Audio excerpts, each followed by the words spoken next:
Olá, eu sou a professora Ana Amélia dos Santos Cordeiro e hoje eu irei abordar com vocês a temática sobre políticas públicas agrícolas. Essa temática ela é extremamente importante porque não há produção de riquezas no país, não há segurança alimentar, não há acesso aos alimentos se o país não investir em políticas públicas para o setor agropecuário. E, às vezes, as pessoas têm uma falsa sensação, né, uma falsa ideia de que, como o agronegócio é muito poderoso, tem muito dinheiro, ele não precisa contar com políticas públicas, né, contar com investimento público para que ele possa ser produtivo. Mas é exatamente o contrário.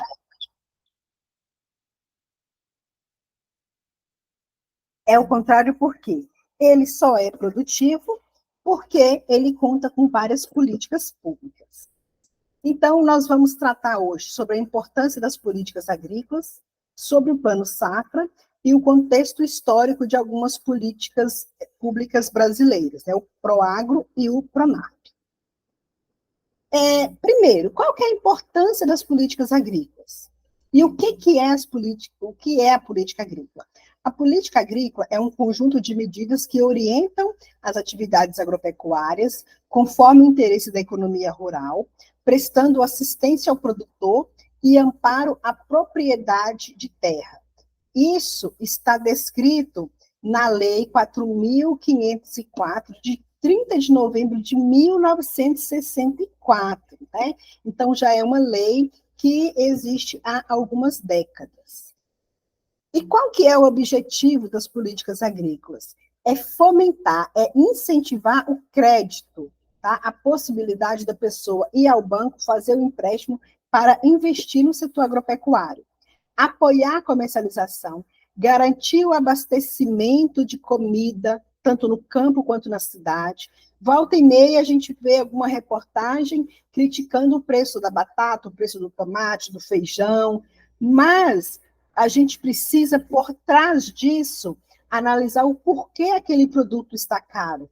Porque, como vocês viram na aula anterior sobre a agricultura 4.0, é possível que o agricultor consiga planejar a sua produção, consiga estimar quanto que vai ser produzido, tá? E é possível também o governo ter essa estimativa e incentivar mais o cultivo de culturas, né, de produtos que possam fazer falta no mercado, e a gente sabe que a lei do mercado é assim: se o produto é raro, o preço dele é caro, né? Tem até uma rima aí. Então, é possível, a gente precisa de políticas públicas para garantir o abastecimento. O leite está caro. Por que o leite está caro? O governo está fazendo o incentivo necessário para que os produtores tenham condições de produzir leite e que essa produção seja mais barata, que esse produto chegue com um preço mais acessível no mercado. É essa leitura que a gente precisa fazer sempre.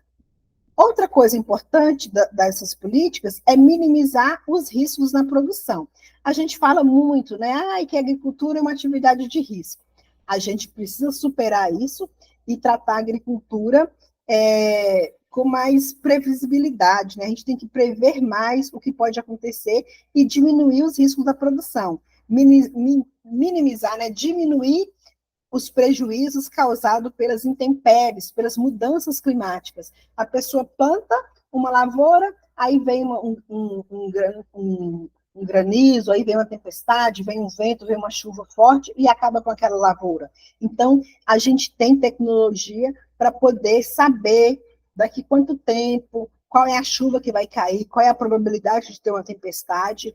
Então, tudo isso ajuda a minimizar os riscos. Outra coisa, mesmo sabendo que vai ter uma tempestade, que vai ter um problema ambiental, o crédito agrícola pode liberar um recurso para o agricultor para ele prevenir, tá? Para ele diminuir, para ele investir ali, para diminuir os danos daquele evento climático que vai acontecer. E isso proporciona mais segurança ao produtor rural. E aí, a gente vai falar sobre o crédito rural. Mas o que é o crédito rural? Tem uma lei, a Lei 4.829, de 5 de novembro de 1965.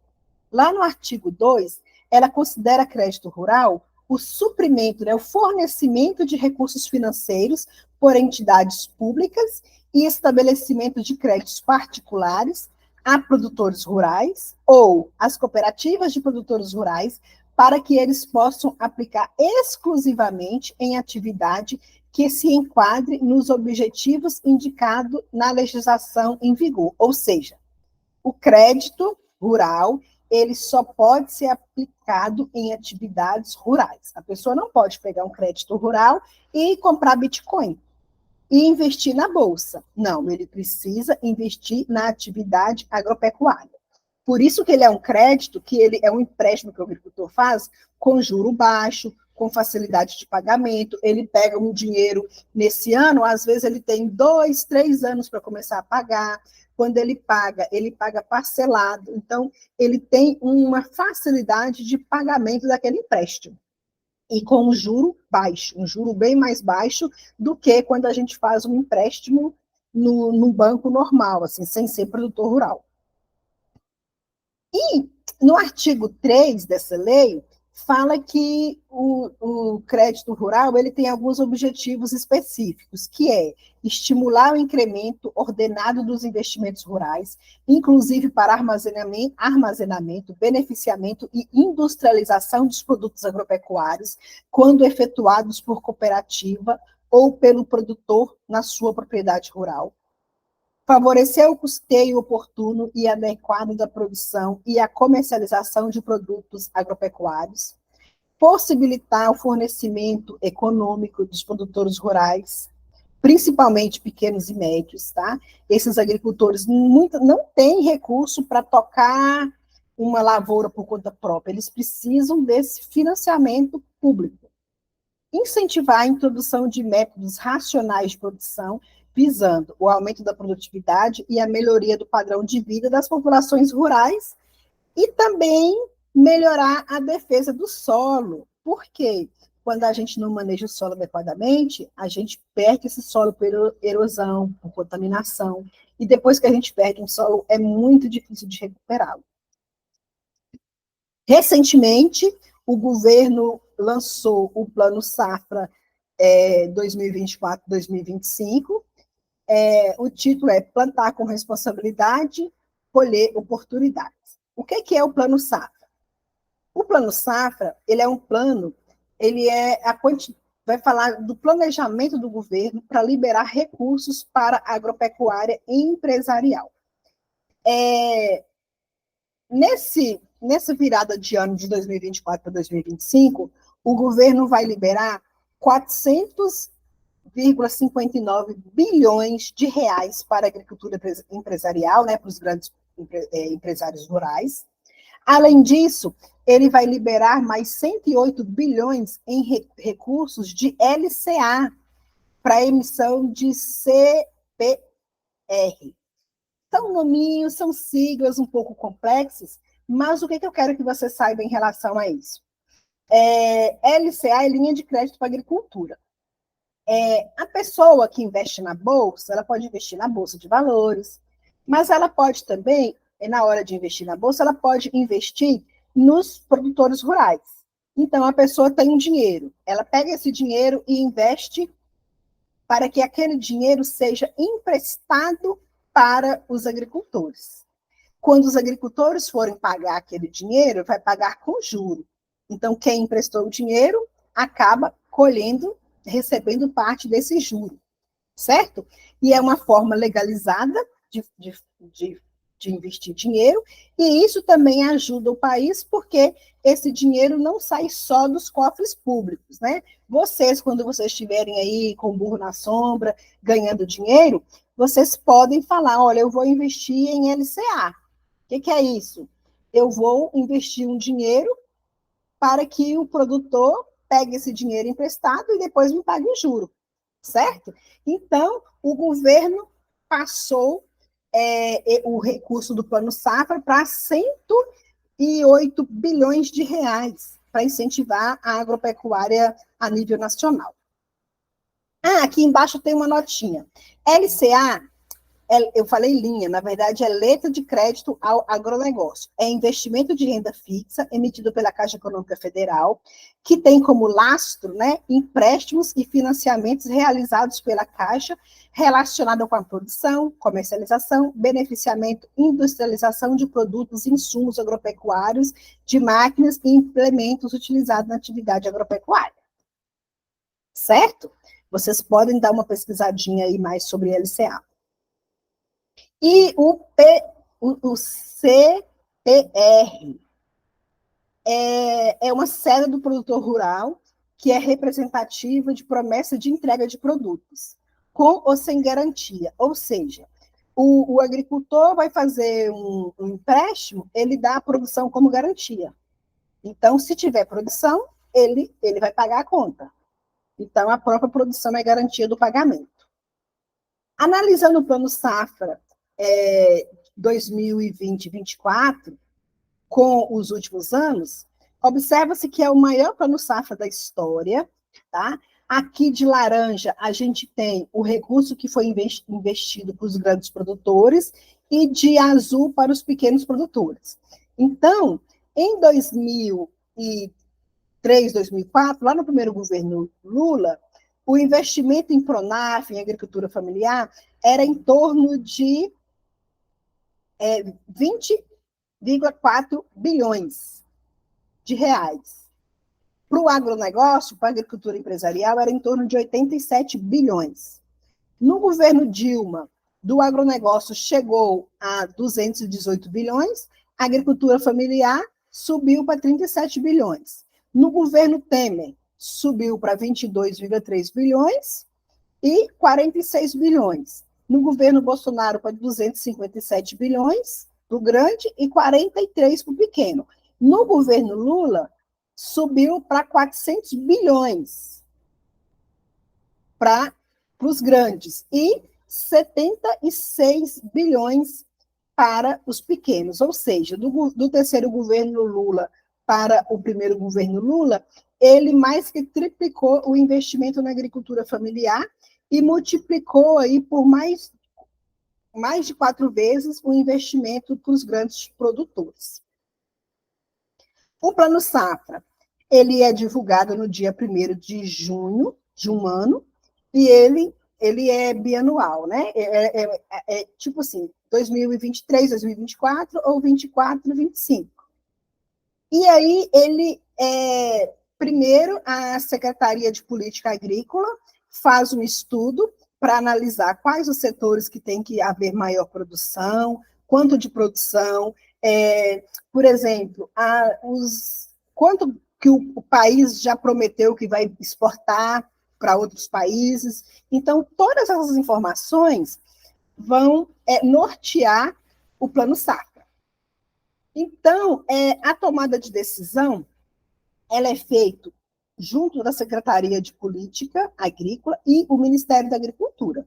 Por exemplo, se o Brasil está precisando produzir mais produtos industrializados, né, alimentos industrializados. Então, o país tem que investir em quê? Investir em agroindústria, certo? Se o país está precisando investir mais em agricultura orgânica, tem uma grande demanda por agricultura orgânica, o Plano Safra vai ter um percentual ali do Plano Safra que vai ser destinado à agricultura orgânica, sempre visando atender o mercado, garantir a segurança alimentar, né, a produção de alimentos, e garantir também a exportação desses produtos. Então, a elaboração do Plano Safra se passa pela Secretaria de Política Agrícola, né, pelo gabinete, pela coordenação de apoio operacional, leva em consideração o Departamento de Economia Agrícola, que é quem está lá fechando acordos internacionais de exportação, de mandar produto para fora, de produtos que têm que ser comprados, por exemplo, os adubos químicos. O Brasil não é autossuficiente, o Brasil não produz os adubos químicos todos que consome. Então, a gente tem que comprar esses adubos também. Então, o Departamento de Economia Agrícola vai saber informar quanto de dinheiro precisa para esse setor. O Departamento de Gestão de Risco Rural, por exemplo, vai ter aí mudanças climáticas, tem El Niño, Laninha, vai ter seca esse ano, não, esse ano vai chover muito no Rio Grande do Sul, vai ter geada no Rio Grande do Sul, vai ter seca em Minas Gerais, em Goiás. Então, essas informações também vão ajudar na elaboração do Plano Safra. E também temos o Departamento de Comercialização e Abastecimento Agrícola e Pecuário, que é ligado à Conab, né? Que é de abastecimento dos produtos. Por quê? O governo ele tem que ter um controle de quanto de alimento está sendo produzido e para poder tentar ter um controle da oferta desses produtos no mercado. Se pararem de produzir feijão, o preço de feijão vai lá em cima, vai influenciar na inflação, né? As pessoas vão ficar sem comer o feijão, que é um alimento muito importante. Então, existe um departamento de comercialização e abastecimento agrícola e pecuário, né, que garante que vai estudar, que tem informações importantes ali para que aquele produto chegue até no supermercado e que chegue também no supermercado com preço mais aceitável, né? E quais são os tipos de crédito rural? Tem o crédito de custeio. Você vai falar muito, esse empréstimo é para custeio ou para investimento? O custeio, gente, é para necessidade de capital de giro para as atividades agrícolas, tá? É para você comprar. O que é um custeio? Você vai comprar uma ração, vai comprar uma coisa, um bem ali que você precisa para manter a atividade. Uma ração para o gado, um adubo, uma semente. Agora tem investimento. Você vai investir em construção de cerca, de curral, de silos, de agroindústria, instalação, comprar equipamentos duradouros. Isso aí a gente chama de investimento. E tem também o crédito de comercialização, que está relacionada a políticas de preços mínimos, né? Porque garante que o agricultor ele vai produzir o feijão sabendo que na época de vender aquela produção, ele sabe que vai vender pelo menos por um valor tal. A gente chama isso de política de preço mínimo. Por quê? Ele já planta sabendo qual é o valor mínimo que ele vai vender. Ele pode vender mais caro do que ele tinha planejado, mas nunca mais barato. Então, ele já consegue ter uma estimativa ali de lucros que ele vai ter na produção. Tem o programa de garantia da atividade agropecuária, chamada de Proagro. Esses dados aqui foram extraídos do Programa Garantia da Atividade Agropecuária, um documento do Banco Central do Brasil.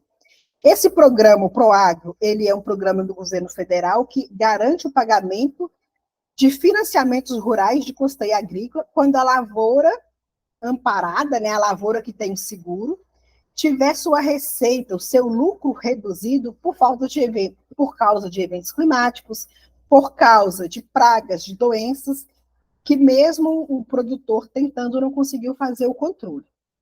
Então, gente, o Proagro, ele dá ao agricultor uma certa, digamos assim, segurança, né? Essa lavoura, ela vai ter um seguro. E o agricultor sabe que se ele fizer tudo certinho ali, controle de pragas, doenças, irrigação, adubação adequada, uso de sementes adequadas, ele não pode também plantar aqui uma lavoura que não é adaptada para a região. Ele não pode correr risco de propósito, tá? Tem uma coisa que chama zoneamento agroclimático. Você vai plantar milho. Você sabe que a época certa de plantar milho em Flores de Goiás é essa época. Você vai usar essa e essa variedades em Flores de Goiás. Por quê? Se você não usar essas variedades, pode dar ruim. Porque se você planta uma variedade que é muito exigente em água, na época que tem pouca água, o que vai acontecer? A lavoura não vai desenvolver. Se você planta uma variedade que tem muito problema com doença, lá nessa região e nessa época do ano aparece essa doença na região, você vai ter problemas e vai impactar a sua rentabilidade final. Então, o Proagro ele tem como principal foco, principalmente pequenos e médios produtores, embora ele seja aberto para todos os agricultores dentro do limite de cobertura estabelecido na regulamentação, tá? Tem uma lei que fala do Proagro. A pessoa, antes de fazer esse seguro, tem que ler essas normas e seguir direitinho, porque não é porque ele paga que ele vai automaticamente receber o seguro, não. Só recebe o seguro se fizer tudo certinho. O Proagro possui duas modalidades. Uma é chamada de Proagro Mais, que atende agricultores familiares do Pronaf. Pronaf é o Programa Nacional de Fortalecimento da Agricultura Familiar. E o Proagro, que atende os demais agricultores. As instituições financeiras, como banco, cooperativa de crédito, são agentes do Proagro, que fazem o programa funcionar. Tá? Elas são o quê? Responsáveis por contratar e enquadrar as lavouras no programa, receber a comunicação de perda. Sua lavoura, você teve perda da lavoura, você vai lá no banco, um fiscal, um perito do banco vai lá fiscalizar se realmente teve perda, se essa perda foi porque a lavoura não foi cuidada, ou foi porque uma praga tomou conta da região, ou foi por causa de uma mudança climática, e aí ele vai fazer os cálculos de quanto houve de perda para poder pagar a indenização, certo? Para o agricultor não perder direito de indenização, ele deve estar atento às regras, viu? Não adianta pagar o seguro e tocar a lavoura do jeito que dá, achando que se der ruim, o seguro vai cobrir, porque o seguro só cobre se o agricultor fizer o beabá certinho. São amparadas as perdas decorrentes dos seguintes eventos, desde que a lavoura já tenha emergido, né, já tenha nascido e enquadrada no programa. Seca, menos se for lavoura irrigada. Lavoura irrigada, não. Chuva excessiva, geada, granizo, variação excessiva da temperatura, ventos fortes e frios, pragas, doenças sem método conhecido ou economicamente viável de controle. Porque, às vezes, tem um método de controle para praga, para doença, mas é caro. Então, o agricultor não consegue fazer. Certo? Nas lavouras irrigadas, elas também podem ser cobertas desde que ocorra suspensão da água. O poder público fala, está faltando água aqui, vão ter que parar de irrigar. Aí a pessoa não pode irrigar, a lavoura morre ou cai a produtividade, aí nesse caso o agricultor pode acionar o seguro. Porém, gente, o plantio deve ser feito nos períodos e nas condições indicadas pelo zoneamento agrícola e climático, ZARC. Ou seja, o exemplo que eu dei há pouco, não adianta chegar lá em Flores de Goiás, lá em Buritis, lá em Urucuia, e plantar uma lavoura que não está, que o zoneamento feito pelo governo não fala que você pode plantar aquela lavoura. Olha, eu vou plantar maçã em Urucuia, se der ruim eu vou acionar o seguro. Gente, dá para plantar maçã em Urucuia, será?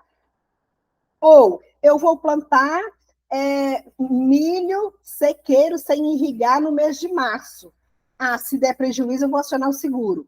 Lá no zoneamento agrícola e de riscos climáticos, não vai indicar plantar milho no mês de março sem fazer irrigação, não. Tá bom? Perdão, no caso da sequeira, né? Mas não vai indicar, por exemplo, lavouras, mesmo irrigada, quando aquela época do ano pode acontecer uma doença, pode acontecer muitas pragas. Ou então, gente, quando a ocorrência da seca, desde que seja comprovado o esgotamento natural dos mananciais utilizados na irrigação. Nesse caso, o beneficiário deve optar expressivamente por uma cobertura de contratação. Não são cobertas pelas perdas provocadas pelos seguintes eventos: fora da vigência do seguro, se está fora da vigência, não vai pagar a indenização. Incêndio, erosão de solo, plantio realizado fora das condições indicadas lá no zoneamento agrícola, semeadura, plantio feito de forma incorreta, fora do zoneamento, plantou em solos não indicados. Vou plantar na beira do rio Urucuia, vou plantar milho na beira do Urucuia. Aí chove, encharca, inunda aquela área, você perde o milho e fala, é condição climática, eu vou pegar o seguro. O zoneamento, gente, não vai falar para você plantar na beira do rio Urucuia, porque pode ter enchente, né?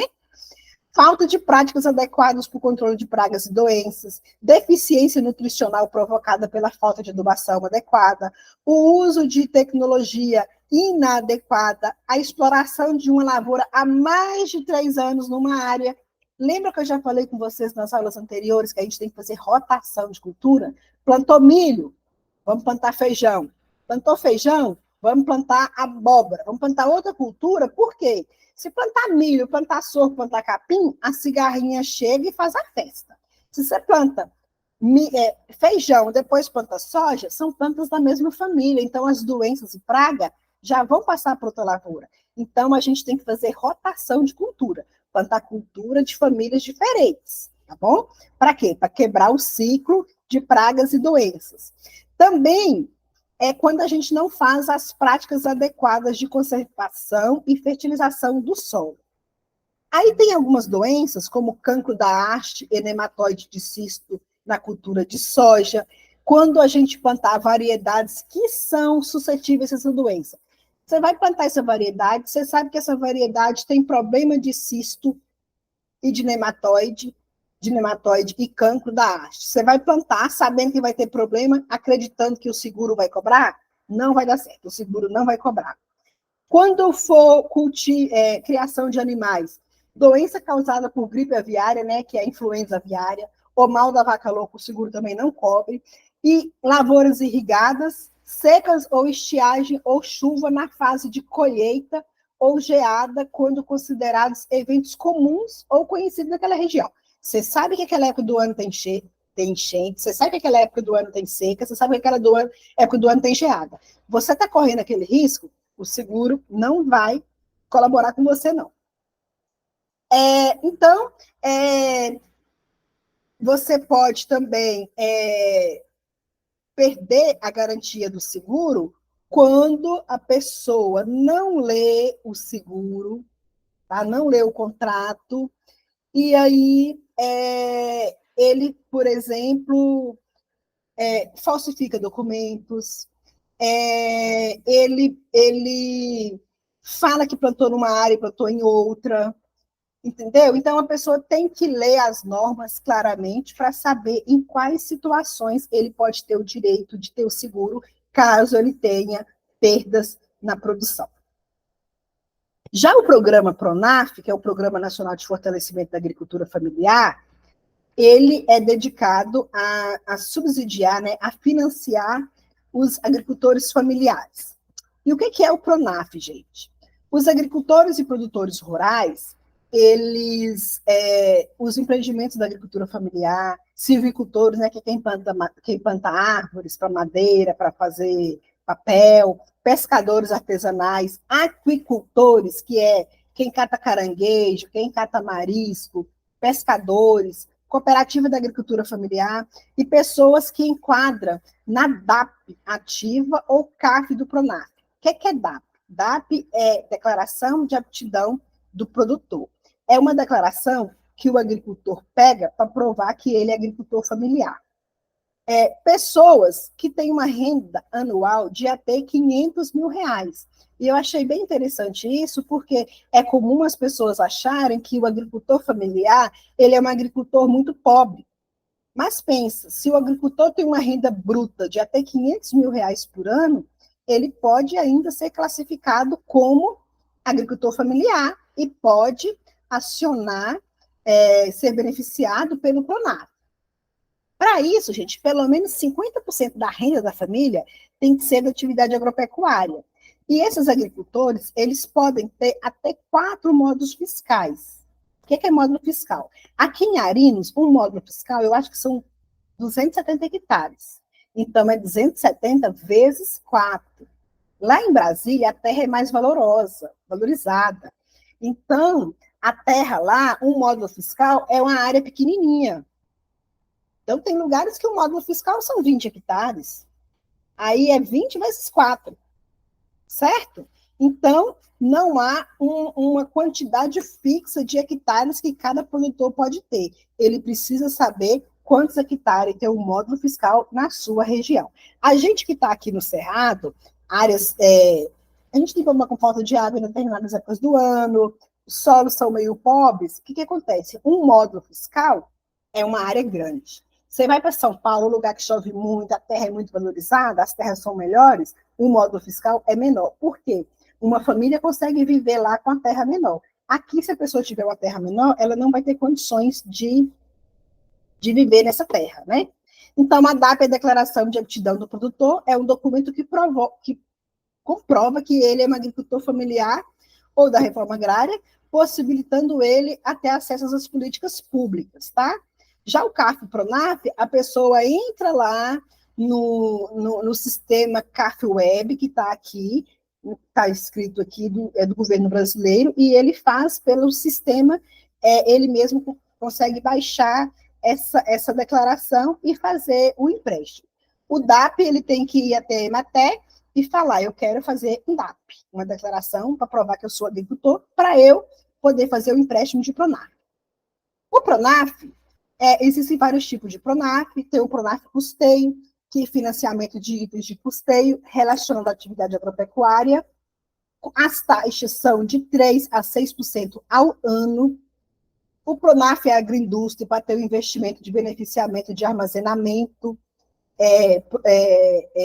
processamento de alimentos.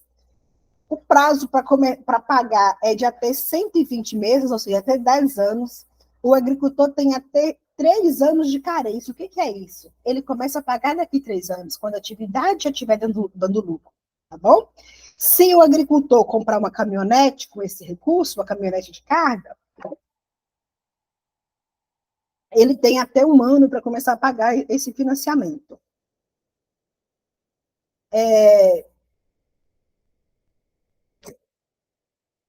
Temos também o Pronaf Mulher. O Pronaf Mulher é uma linha de crédito destinada às mulheres agricultoras. Aqui a gente tem uma foto de mulheres produtoras de café. O homem não pode pegar, tá, gente? Pronaf Mulher. O Pronaf Mulher incentiva muito as mulheres a terem atividades produtivas no campo, né? Além do Pronaf Mulher, a gente tem... Só um minuto. A gente tem também o Pronaf Agroecologia, que é uma coisa que me interessa muito, que é o financiamento a agricultores e produtores rurais familiares, pessoas físicas, para o investimento em sistema de produção agroecológico ou orgânico, incluindo custos relativos à implantação e à manutenção do empreendimento, tá? A gente sabe que a procura por alimentos orgânicos tem crescido muito, então tem que aumentar também a linha de crédito para que as pessoas consigam produzir. O Pronaf Agroecologia, a taxa de juros é em torno de 4% ao ano e tem até 12 meses para começar a pagar, até 12 anos para terminar de pagar, e você começa a pagar em até 3 anos. E por safra, o agricultor pode fazer um financiamento de até 220 mil reais. Temos também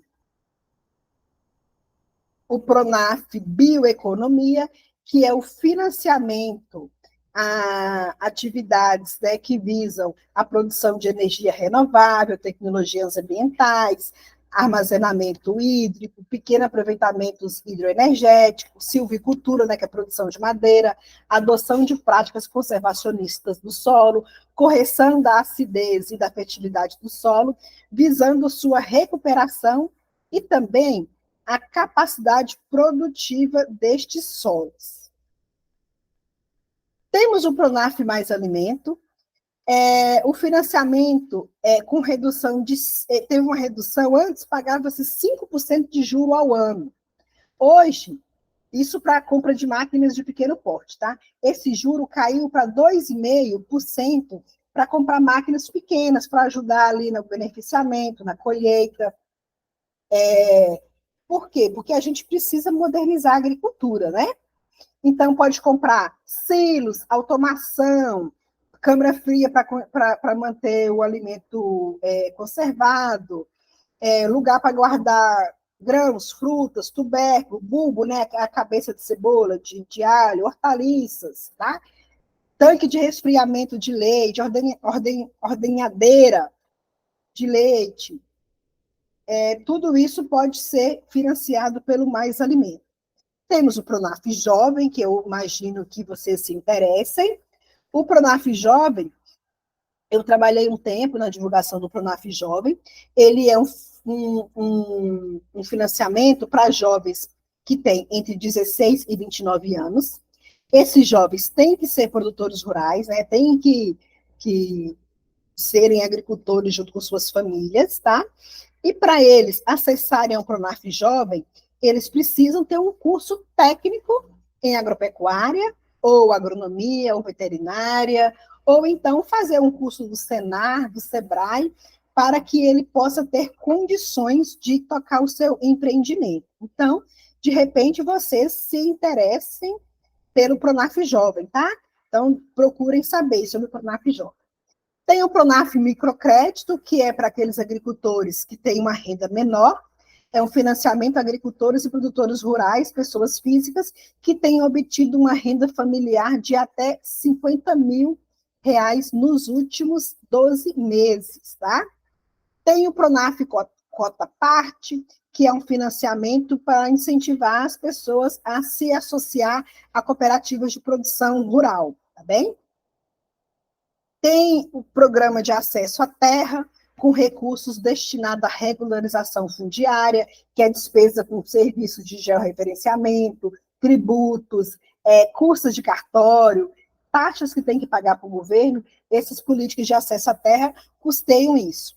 Então, o limite de investimento será em torno de 10 mil reais, com taxa de 6% ao ano e 10 anos para pagamento, a pessoa podendo começar a pagar em 3 anos. Tem um decreto recente que institui o Programa Nacional de Florestas Produtivas, que o objetivo é recuperar áreas que foram alteradas ou degradadas para fins produtivos, visando a regularização ambiental da agricultura familiar, que lá no passado desmataram e agora precisam reflorestar. E eles, além de precisar reflorestar, eles precisam também estar quentes com a legislação, né? Então, às vezes, tem uma beira de rio que está desmatada, um topo de morro. Então, existe uma política pública agora para incentivar os agricultores a recuperarem áreas que foram antes desmatadas. E aqui a gente tem esse fruto aqui que todos vocês conhecem, que é o baru. E o baru pode ser beneficiado por esse decreto aqui nacional de florestas produtivas, tá bom? Então, caso vocês morem numa região, tenham uma propriedade que tem baru, procurem saber sobre esse programa que vocês podem ser beneficiados e beneficiar também, apresentar esse programa para a comunidade de vocês. Além disso, então, sobre políticas públicas para a agricultura, era isso que eu gostaria de falar com vocês. Caso vocês tenham alguma dúvida, podem entrar em contato comigo pelo e-mail ana.cordeiro@ifmg.edu.br. Será um prazer conversar com vocês e responder às dúvidas de vocês. Um abraço.